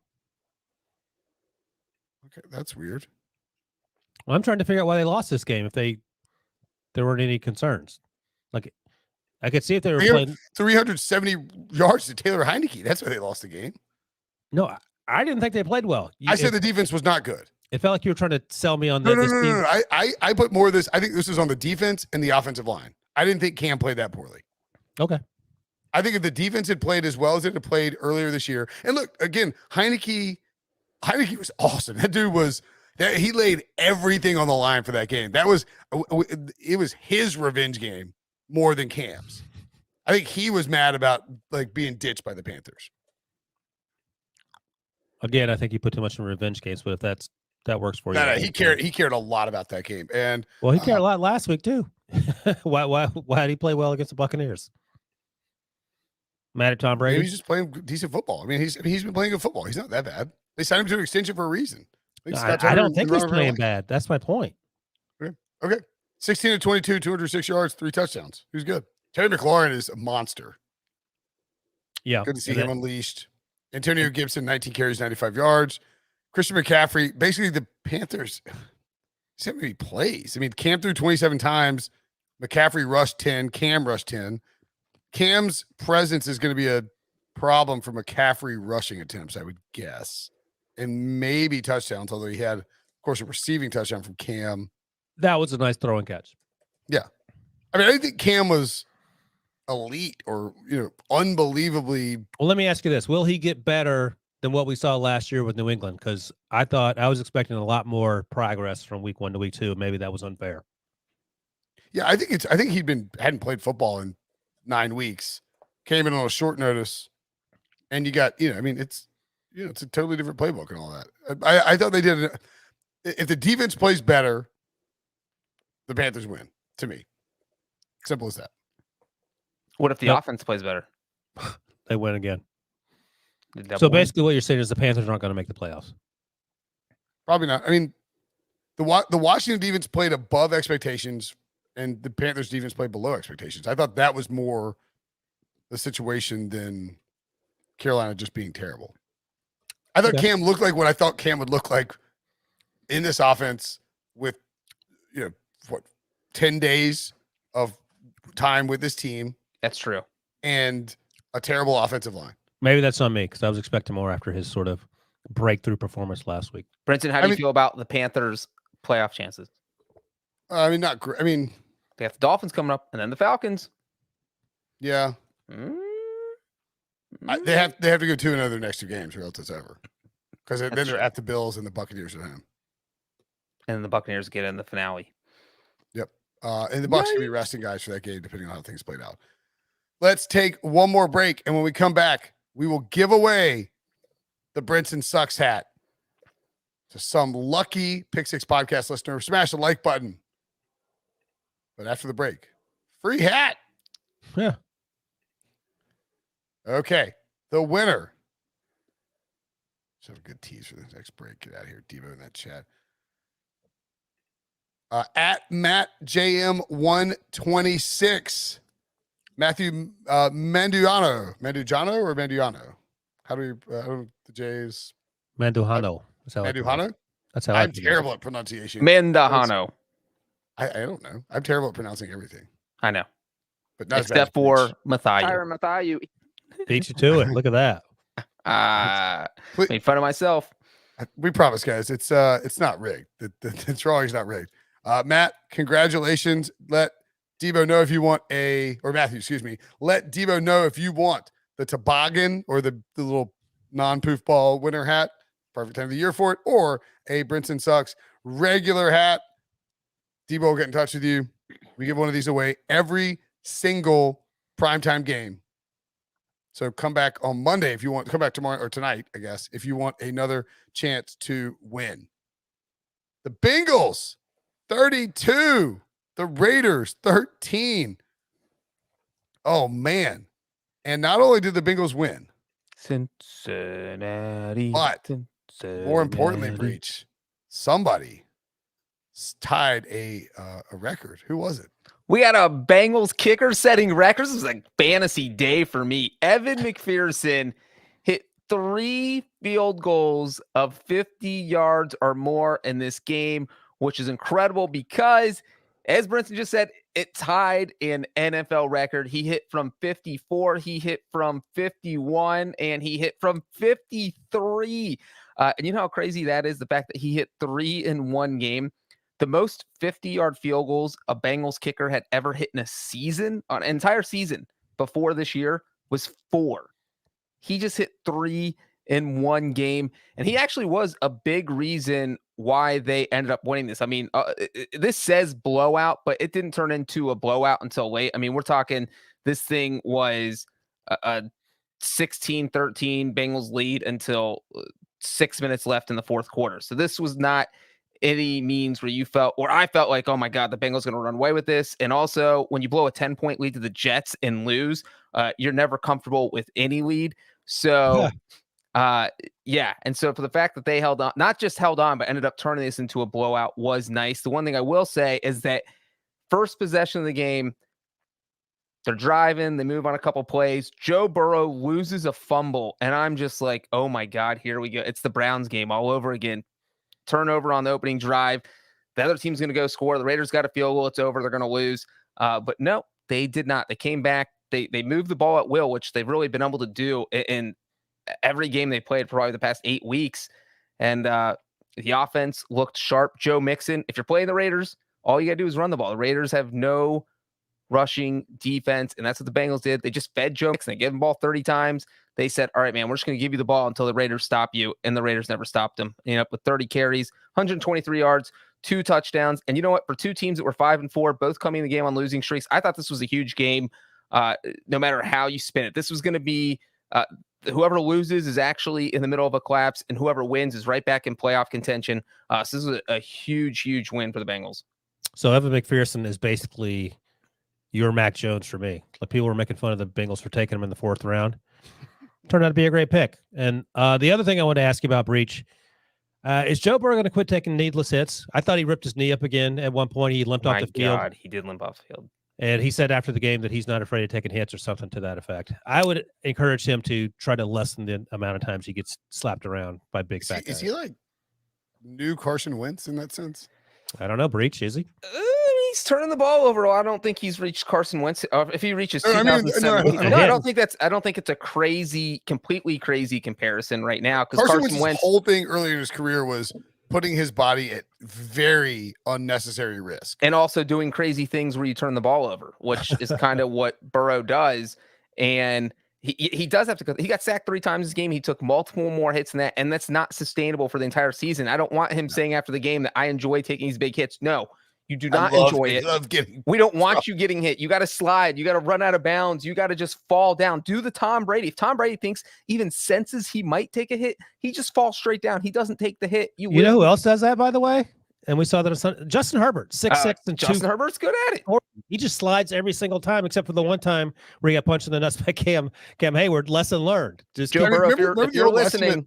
Marvin Harrison and Reggie Wayne would say, they're like, dude, Peyton Manning has told us, just fall down. You don't need to get knocked into the ground. Like, just when you realize you're about to get hit, slide down. Exactly. Like, Joe Burrow's got to do more of that. He's not that big. No, and the line has been playing okay, but the line hasn't been playing good enough that Burrow can't keep taking these hits. So he does need to get. He needs to be better about that. He can't just be saying, I'm young and tough and I can take these, because they catch up to you. And like you said, Ryan, he was limping off the field at one point in this game. Definitely worried a few Bengals fans. But you know what? He survived. The Bengals survived. They're 6-4, and they do have a brutal schedule coming up. But I do feel like starting next week, they have a good shot. That might be the easiest team left on the schedule. So, is it possible that, and I again, like, I know that anytime we have a discussion about Henry Ruggs, that the off the field stuff far more worse than anything football related, but in terms of the football and how it's impacted the Raiders, I mean, one, John Gruden resigns. When you lose your head coach in the middle of the season like that, when you're a team that's playing well, it's going to have an inherent effect down the line at some point. 2-0 after he left. Yeah, but they bounced. They scored more than 30 points in a game per game. They had their 2 high-scoring games of the season after Gruden left. Yeah. Okay.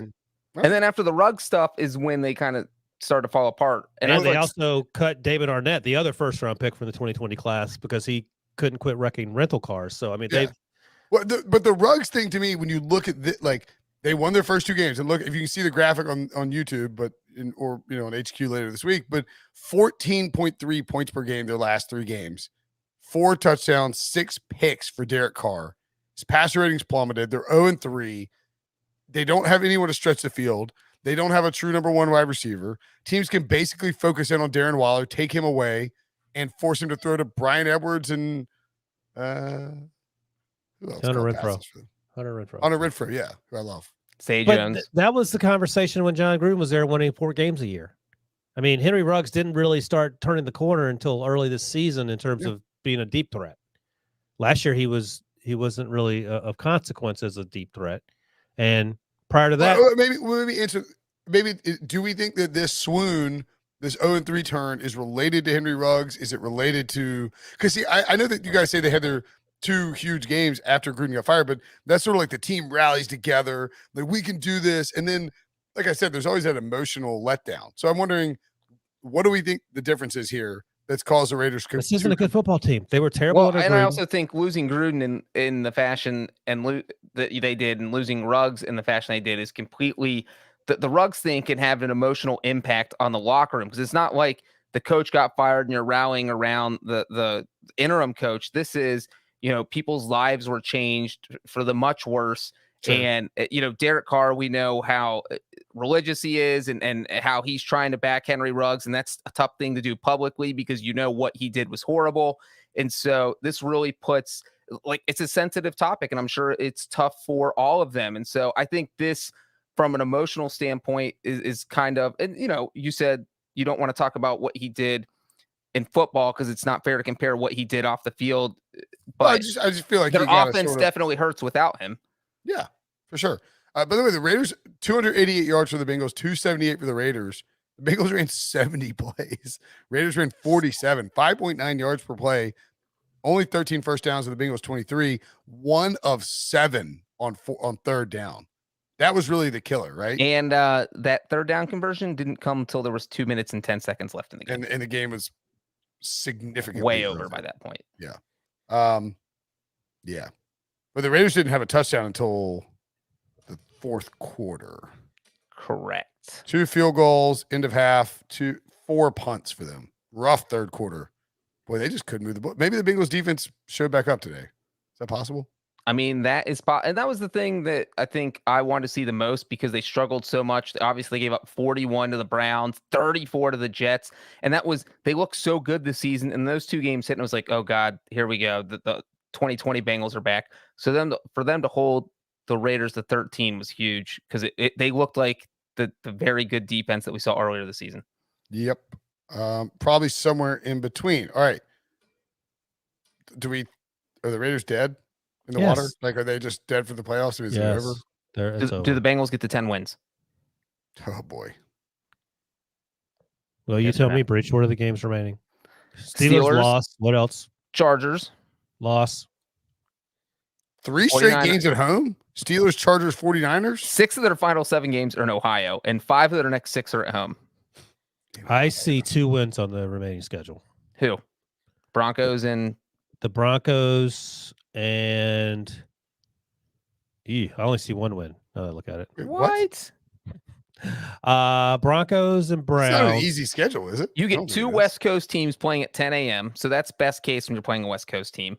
And the Chargers. It's just like, say, Wilson, 7 of the Bengals' remaining games are in the continental United States. Are east of the Mason-Dixon line.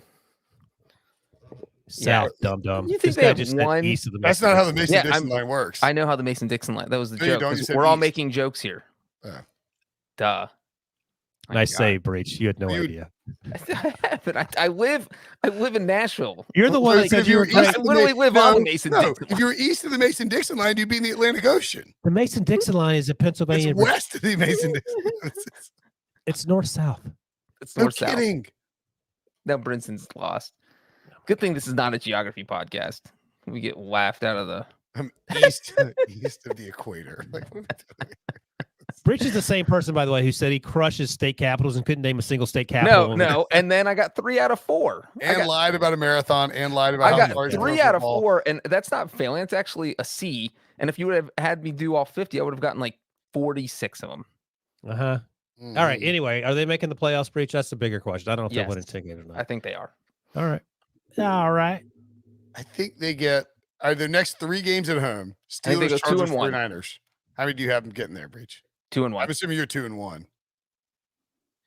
In the next more, 3? Feels more like 1 and 2 to me. Those are some tough games. I'm not even the way the 49ers, if the 49ers keep running the ball, that'll be interesting. Well, the Steelers almost beat the Chargers tonight. Yeah, that's true. And the Chargers lost to the Vikings last week. Fair enough. They're beatable. Hey, NFL's weird. We'll see what happens. Raiders, we think, are toast. Toast. Okay. Next game. Browns 13, Lions 10. I feel like we just got a comment from Go YouTube. ahead. Can you guys name the capital of Saskatchewan? I think it's Saskatchewan City, but I could be wrong. Well, wait. Not a state in America, so I'm not sure why that applies to your knowledge of state capitals. But now I'm going to look it up while you keep going, and I'll look this up.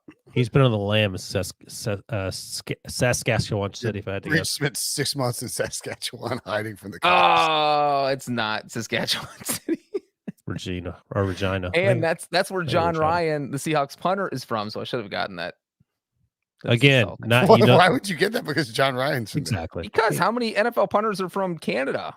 Not many. There are a lot of NFL players from Canada. Come on, let's go. I don't want to talk to John about geography. He doesn't know what he's talking about. It's 1:20 in the morning. We're talking about. Oh my God, let's keep going. Move on. Next game. Baker Mayfield 15 to 29, 176 yards, a touchdown and 2 picks. Nick Chubb basically saved the day. Had that receiving touchdown, 22 carries, 130 yards. The Browns really tried to let the Lions steal this game. But the Browns could have snuffed this out. They were up 13-0 in the second quarter. No points scored in the first quarter. Nasty weather. The under was a great look the whole time. We talked about that last week with the weather in Cleveland. They're up 13-0. I don't know how they managed to let the Lions back in because Baker kept throwing interceptions. That's how. Well, yeah, the play calling was terrible. Kevin Stefanski wouldn't lean into the run game, wouldn't let Nick Chubb just uncork. I know he ended up with 22 carries, but they should have used him earlier, forced the Lions to get one-dimensional, to throw the ball more. The Lions, because the game was only 13-0, it felt way out of hand. The Lions were comfortable running DeAndre Swift, and he had a lot of success running the ball. Finished the game with 14 carries, 136 yards, and a touchdown. I thought he had 2 touchdowns. So I saw somewhere he had 2. Why did I think he had 2 touchdowns? I don't know. Because he only had 1. I'm playing him against him fantasy, and he's listed. Oh, yeah. I thought it was 5,7. No, 57-yard touchdown. I'm an idiot. Yeah, the Lions only scored 1 touchdown in the game, Brinson. Yeah, I'm an idiot, as we all know. Tim, look, the Lions are terrible. They've got 1 shot Thursday to get a win. No, I mean they should have beat the Steelers. They had a chance to beat the Browns. They're competitive. And by the way, this is how bad the Browns are. With Tim Boyle. Falcons after the day after Christmas. Tim Boyle played at UConn before he transferred to Eastern Kentucky. At UConn, in 3 seasons of part-time duty, he had 1 touchdown and 13 interceptions. That's pretty bad. Thankfully, he went to Eastern Kentucky and shored up his numbers. He finished his college career, in all told, 12 touchdowns, 26 interceptions. So this is a guy that's not afraid to throw interceptions, and he did. So he went 11 touchdowns and 13 more picks at Eastern Kentucky. Yeah, which is pretty bad. But that's great progress after 1 and 13. I guess. But anyway, my point is that the Browns struggled to beat that guy. So I don't think Jared Goff's going to be back for the Thanksgiving game. I think they weren't certain about that. But I think this team has a chance to win a game. I mean, they almost beat 2 FC North teams. And we're getting Tim Boyle versus Andy Dalton, which is like my fantasy for Thanksgiving. Basically eating poo stuffing on Thanksgiving. If Andy Dalton, he would be sweet potato casserole. It's orange, redhead. Come on, man. Orange going in, orange going out. That's gross, Ryan. This is not a human physiology podcast. Not it's yet. It's a state capital podcast. Yeah, what's the state capital of that? Yeah, I mean, I don't know. I mean, the Lions aren't good. Browns really should have covered. Didn't. It's fine. I don't know. I mean, is anybody worried about Baker? I mean, he keeps Baker? Getting more injured. They're going to have him in a full body cast by the time the season ends. he can't stay healthy. It's obviously going to affect his payday. Lamar's about to get paid. And now they have to play. Speaking of Lamar, they play the Ravens 2 games in a row. Like, do they win either? Bye in between, which is fortunate for them. I guess. But Baker is not healthy. No, I don't know what you do. I don't know how you keep rolling him out there. they do. They do. Their playoff hopes are dwindling. The Ravens are. That's the Sunday night game, and the Ravens are -4.5. That feels short. Do the Browns get the 10 wins? No. Mm. Next game. Fair. They're not getting Cardinals 10 wins, 23, Seahawks 13. Cardinals are 6-0 on the road this season and have won all those games by double digits. Russell Wilson lost 3 games in a row for the first time in his career. He's lost 5 of his past 6 starts. He's thrown just 1 touchdown in his last 3 games. He's completed fewer than 20 passes in 4 of his 7 games this season. I mean, what does Hawk Harrelson say? here you go. That's Russ. This is a weird spot for Seattle, man. They just suck. Like I 2 or 3, 4 weeks ago, I said, don't worry about it. Everything will be fine. Russ will come back. Russ looked terrible last week because he wasn't ready. This week he didn't look much better. But everyone around he looked improved a little bit, but did not look good. Right. So I don't even know. I don't think Russ would do this, but I would not be mad at Russ if he just shut it down and got healthy and made plans for his next team. His next team. Brady Quinn's been talking about this for the last few weeks on when we have on the BQ FBS or Brady Quinn Football Show, whatever it is. This injury that Russ suffered with his hand, it's not something you can just come once you come back and you're ready. It takes time to adjust to the new reality, and these numbers bear it out very clearly. 52% completions for Russ, 184 pass yards per game, no passing touchdowns. The guy is not throwing the ball well because he had a bunch of pins in his hand, and he's not feeling it the same way.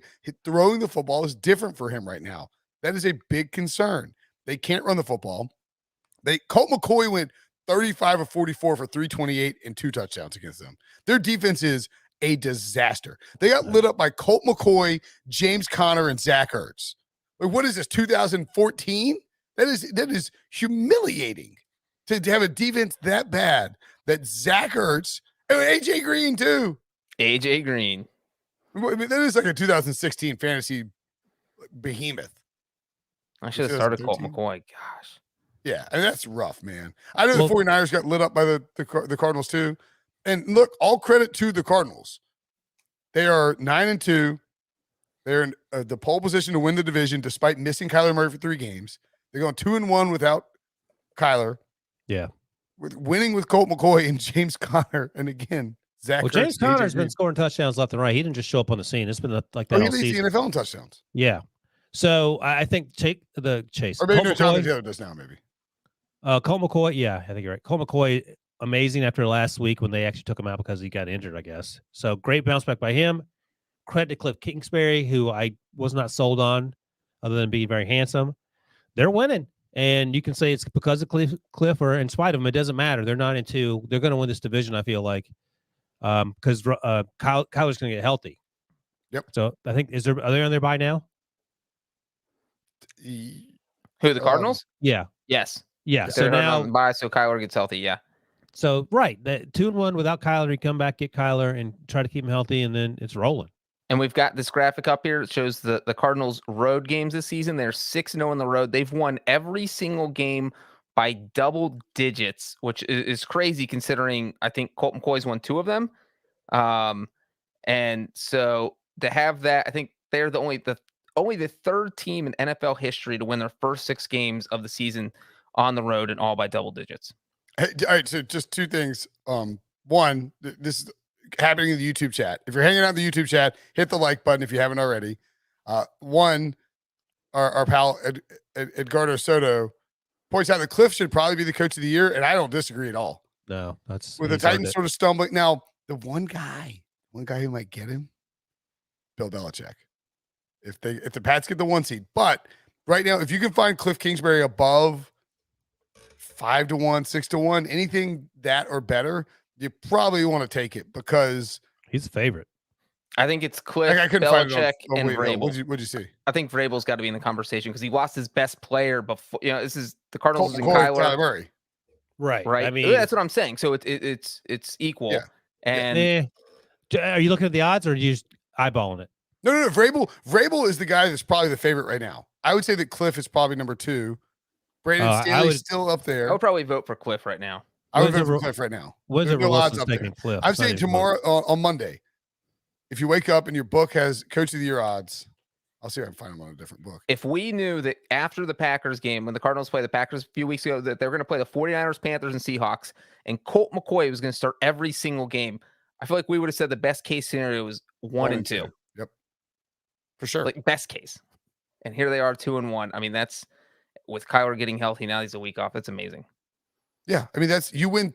This is like when the Saints won all those games without Drew Brees with Teddy Bridgewater and Jameis Winston. I mean, this is, if you can find Cliff Kingsbury 5-1 or better, I'm probably taking a look at that. I'd take a long look at it. Yeah, I'm betting that actually. And I'm going to bet Belichick if I see it too. And like if the Seahawks get Russell Wilson, who are they building with? Because they don't have a first round pick next year. So they're a disaster. We brought up Tankathon earlier, just very quickly. I want to point out that while the Eagles had 3 picks in the top 8 previously, now it's the Jets and the Giants with 4 of the top 7 picks because the Seahawks would be giving away the number 5 overall pick to the Jets in Move the the draft Jamal back Adams to New trade. York. Move back to New York this year. Jamal Adams got torched by Zach Ertz in this game. He's the It's least bad. of the worries. It's ugly. They got a lot of worries. Seattle's toast, right? Yes. They don't have a quarterback and their defense is terrible. Other than that, they're red hot. Russ it'll flip at some point. He'll start playing better once he's used to the hand. The question is, when does it happen? They're 1.5 point favorites at Washington on Monday night next week. That I don't get that. I'm banging Taylor Heineke on that one. Clip and save that. Yeah. It's just I'm banging Taylor Heineke. Cut it off, right? Get a tiny package. Hey-oh. Oh my God. How'd that work against me? 49ers 30, Jaguars 10. The highlight of this game was Rayshon Jenkins throwing haymakers and getting thrown out. That was the most fight that the Jaguars showed. Deebo Samuel led the team again with a career high 79 rushing yards on 8 carries and his 6th career rushing touchdown, just 1 catch. I thought Kyle Shanahan would get too cute and would go away from the Deebo running thing. It's working. It's making the offense click. It's given Jimmy Garoppolo. It's just easing the pressure from defenses, at least the last 2 weeks. And while Deebo's receiving numbers are suffering, I doubt he cares. The 49ers opening drive, 20 plays, 13 minutes, and they still kicked a field goal. It's the longest drive by time of possession by any team since 2000. Huh. Is that right? It was a long drive. There's 2 minutes left at the end of the drive literally had a really long drive like that the other day. 13 minutes? I don't think so. 13 minutes is a long time, yeah. It was like literally 13 minutes on your watch, which is how football games should be. I was like, this game's going to be over in 45 minutes. Yeah, because that game was like, there's like 4 minutes left in the third quarter, and most games were going to halftime. The crazy thing here is that it feels like Shanahan literally just took his game plan from the Monday Night Rams game. It was like, we're just doing this again. We're playing Jacksonville. We don't care. We're flying out east on a short week. We're just going to do it. And we're going to run all over them because they had 44 carries for 156 yards against the Rams, then turned around and they had 42 for 171 against the Jags. And so you're talking about, this was the first time since 1987 that the 49ers had 42 carries or more in consecutive games. Shanahan was just like, screw it. We're running it. We're going to go back to our 2019 offense where we don't really ask Jimmy to do anything. But then by the time the other team is sucked into stopping the run, then I'll ask Jimmy to do something. And then it makes Jimmy Garoppolo look good. It makes the offense look good because they're getting the ball in the hands of their playmakers like Debo, as you mentioned, Brinson. So, Shanahan knows what he's doing. To me? For what? The 49ers maybe not being terrible? Nobody said they were terrible. Get the hell out of here. I said that. I picked them to win the division.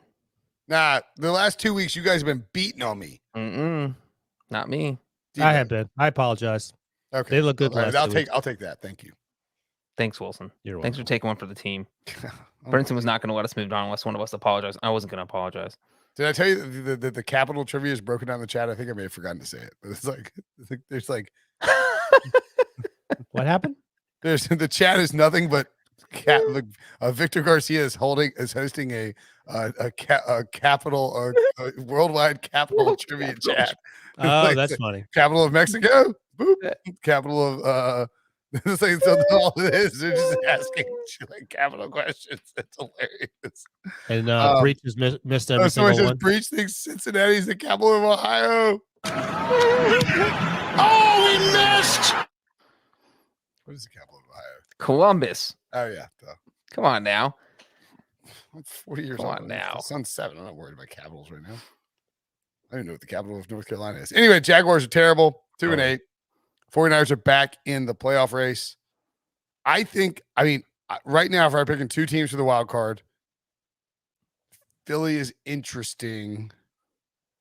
Washington is creeping a little bit, but we need to see them on Monday night against Seattle. But I would go San Francisco and Minnesota, which would actually be kind of a chalky. If it were Arizona, Green Bay, Dallas, Tampa Bay, Rams, Minnesota, San Francisco, that would be a really kind of a chalky playoff setup, right? Like I feel like those are the primary teams that people picked. I mean, just interesting though, as we mentioned, they play each other this week, so one of them is going to be 5-6, which kind of puts you behind the ball a little bit.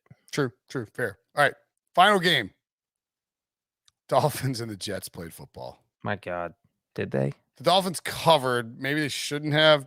Joe Flacco was slinging it around to Elijah Moore. Tua actually had a pretty good day and didn't look terrible. Right now, the Jets would have 2 top 5 picks, as we just mentioned. The last 5 weeks, their defense has given up 39.8 points per game, a 78% red zone touchdown percentage, and 455.6 points per game allowed. The Jets defense is as bad as it gets. Rex Ryan's making fun of Robert Saleh on the TV and the radio. They kissed and made up. And yet, are the Jets favored? No, what's the spread? Are the Texans favored? The Texans are -3 next week. That's how bad the Jets are. Oh, did they really kiss and make up?